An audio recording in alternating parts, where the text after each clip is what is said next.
Greetings, my Rantians and the greater Anno community. I hope you all are doing well today. I know I am. Why? Because there's a new Devblog talking about the modular ships, dude. This was the coolest thing I've seen for a long time, truth be told. And in that trailer, I freaked out. I'm gonna be real with you, Chief. I freaked out. I love being able to optimize stuff in these games. Like in 1800, I like to optimize the hell out of my industry so they become ridiculously broken. And, being able to produce as much as I want. Truth be told, that's just the type of player I am. Along with a warmonger, which is good or bad, depending on who you talk to.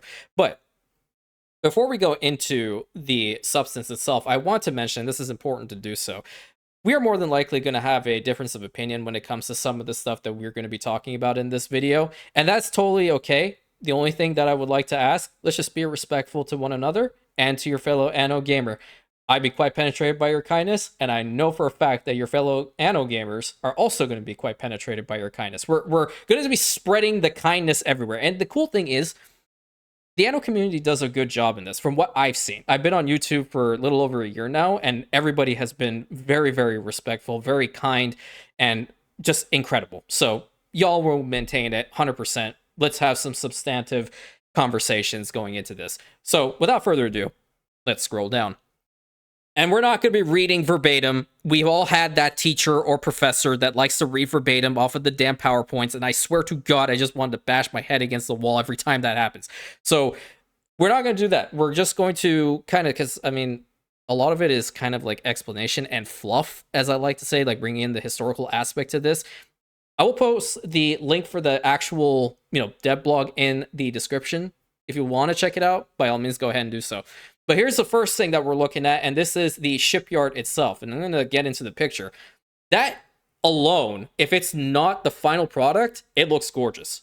I'm going to be real with you, Chief. It looks gorgeous. The water textures are beautiful. The actual shoreline is beautiful. You see the curved road going up there into some farm field. They look like vineyards. And there's a warehouse at the top. I want to imagine that that's a warehouse. I don't know if they've explained that at all. But it's very intriguing already. And it's going to probably function the exact same way as a sailing shipyard in 1800, which, yeah, let's see right here. So shipyard will cost workforce and money. Okay, there you go. It's pretty much the same. You're going to have the money, put it into the ship, or put it into the hull of the ship, which they're talking about in a hot second over here, in order to start the construction. And then the workforce is what can, if you have enough, then you're definitely going to be building it at the time that it's telling you. But if you don't, then it's going to take longer. And I know for a fact we've all run into that problem at one point or another, that we don't have enough of our workforce in order to build our ships, and we have that horrid icon just spinning above our sailing shipyard, and we're like, hell, where the hell do we stop? What do we stop? Oh, there's a steel factory over there. Stop them, reallocate the workforce over to here, and get that thing built. So that's really cool. But there's something different here. We read this. I will read this verbatim. In the shipyard construction menu, you'll be able to choose between 3 different types based on the size of their hull that you unlock throughout the game. This is interesting. So I'm not going to go ahead and pronounce the actual names of it. Why? Because I'm being very transparent here. I have a little pet peeve. If I don't know how to pronounce something properly, I'm not going to do it, out of being completely respectful and not to make even more of a fool of myself. So I'm just going to refer to them as the small, medium, and large ships. So you start off by determining which hull you're going to want to build. And, this is really cool. That's one way probably of getting more customization options, the larger it goes, obviously. So going into the modular system, and it seems like they have a little bit of a explanation or in picture format down there. The modular system for the small ship is going to have 2 modification slots. That's pretty substantial. With those guys, I want to imagine that you're either going to do one of 2 things. You're either going to make it a blockade runner, having like a small company of archers, because apparently you can put them on the ship, or soldiers in that matter, or you're going to make it a complete trade ship that's ridiculously fast and or effective. That's nice. The medium ship is just going to be your good all-rounder. 3 modification slots, that's even powerful enough. That's really powerful. With the large ones, my instant thought goes back to the whole warmongering attitude. These things would be my tanks. You're taking a strategic view with these modules, I guess. And it's not going to be like 1800 that, for example, if you want to make a ridiculously powerful fleet, you're going to spam, like, I don't know, 20 battle cruisers, get like Vice Admiral Romanov in there with the Dominators, and just literally do, as the name entails, dominate everything. You're changing these things up to make it how you want them to be, how you, as the player, what type of player are you? How do you want this large ship to function for you? Really, really important. And naturally, as they say here, by adding modules, you will influence different aspects of your ship, i.e., the stats, like the health, the speed, the functionality, all those things. And of course, the appearance, which is really cool. You know, seeing those things actually change is really nice, which we got a little bit of a gist of when we were watching the trailer. And we get some more features over here. So like a mast for additional ship speed, the rows, so we're going to have the oarsmen down there. That's like really cool to me. It would suck being one of those guys, because like you're not having a break for a long time, my guy. Reinforced hulls, so like ship armor. And we did see that in the trailer as well, which they had like circular metallic shields along the edges of the ship that they were showcasing, which was really nice. Archer towers, the Scorpions, or in this case, the Scorpio, and the Onager, which is really cool. Now, taking a look-see at the image, there is a lot to unpack here. So instantly you're seeing that this is the large ship. It has a whole bunch of these slots that you can choose to put in there. And it's saying that we can potentially put 2 of the Archer towers, 4 Scorpios, and 2 Onagers. That's crazy. If you can put all of that on this thing, it'll be an absolute wrecking ball of destruction. But I'm noticing something else here. Above all of this, because it, apart from the incorporation of the modules themselves, there's something else that we need to talk about. Let's look at this maintenance cost for a second. How would the maintenance costs work in 1800? Okay, you've had like 2 seconds to think about it, so now I'll answer it. In 1800, as we clearly know, we have the maintenance cost being the actual money. There's coins that you have to put into it, along with the influence costs for that particular ship. Here you need personnel. You actually need sailors on this particular ship. And I'm going to just take us from, the 1800 point of view. That looks like the farmer icon. So hypothetically, that's 15 farmers that you're going to have to allocate for this particular ship. And then that icon right next to it is the Roman military boot, the Caliga. I believe that's how it's pronounced. That's 38. 38 soldiers on this particular ship. So this is what I'm thinking. And back in November, I put out a short saying that I was kind of hoping for some form of land combat with Anno 117. I'm going to touch on that later on in this video, of course. But I can definitely say that there seems to be, for sure, some sort of military component as far as a citizen tier, perhaps, with these particular ships. Now, I want to turn your attention towards the military attention mod. No pun intended with that one.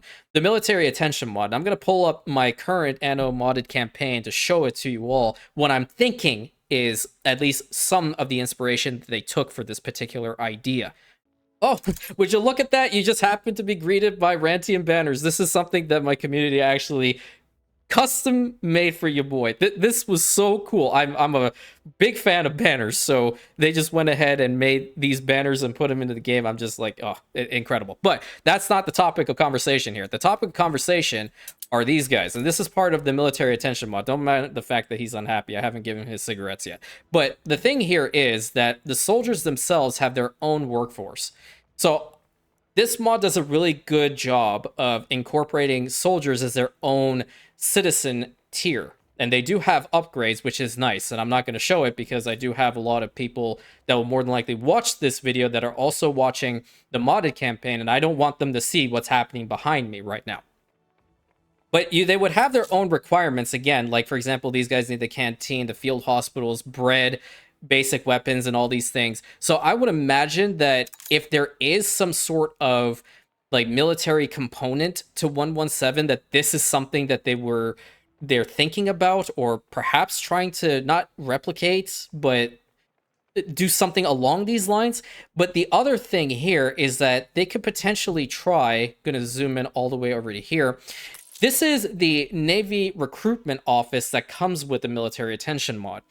And as you notice, it does have a radius around with this place being Saint-Cyr, and it is highlighting these particular buildings.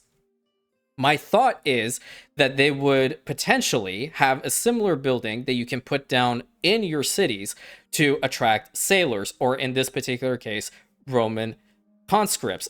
Obviously, conscript is not the correct term, but that's the way I'm going with it in this particular sense. Because, like, for example, this one right now has a full output storage of 400 sailors, but what are you going to use them for? You would have to use them, and again, the mod does a fantastic job of doing this, in which your ships are reliant on more goods in order to build them. So, for example, we want to build this old trade ship.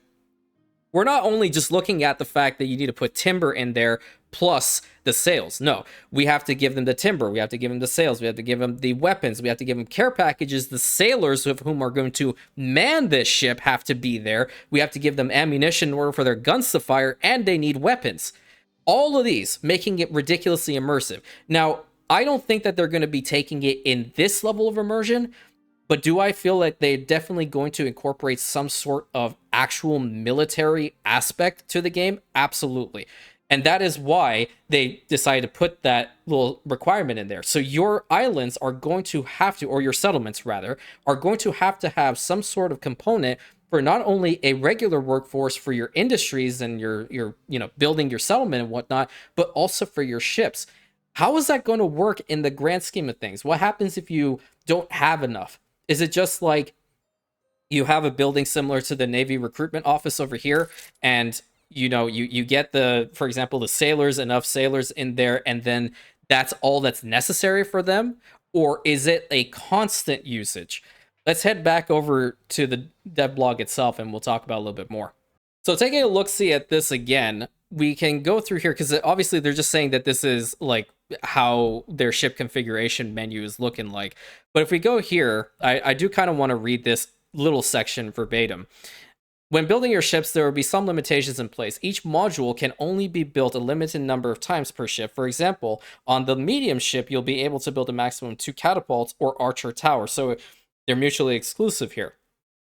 If you like numbers, you might be interested for the small ship having 16 different combinations of modules, or for the medium ship being 60, or 114 for the large ones. That is really intriguing. But the sailor costs, those ones are going to be constant, right? You never stop paying the maintenance costs on these. So you're going to have some form of workforce in order to man your ships. If you want to have a large navy, for example, trade navy, military navy, both of those, you're going to have the actual workforce requirement in order to keep them running. What I think might happen if you run out of them is the ship's effectiveness is going to be significantly less. That would just make sense.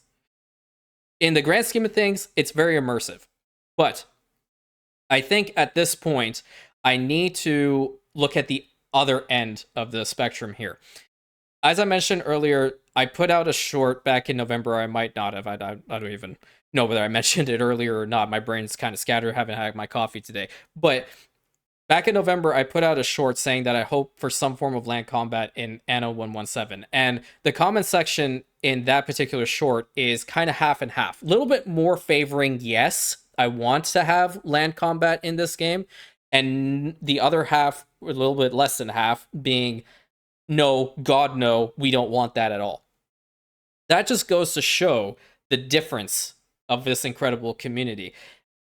At the end of the day, and I will say some of the points really stuck with me, 100%, and I'm going to talk about them right now. The people who definitely want the land combat, yeah, they're all in for it. They understand, like, oh, we heard about the walls, we understand about the ship modules, all those things. That's really cool. But then there's a significant part of the community that just enjoys the city building aspect.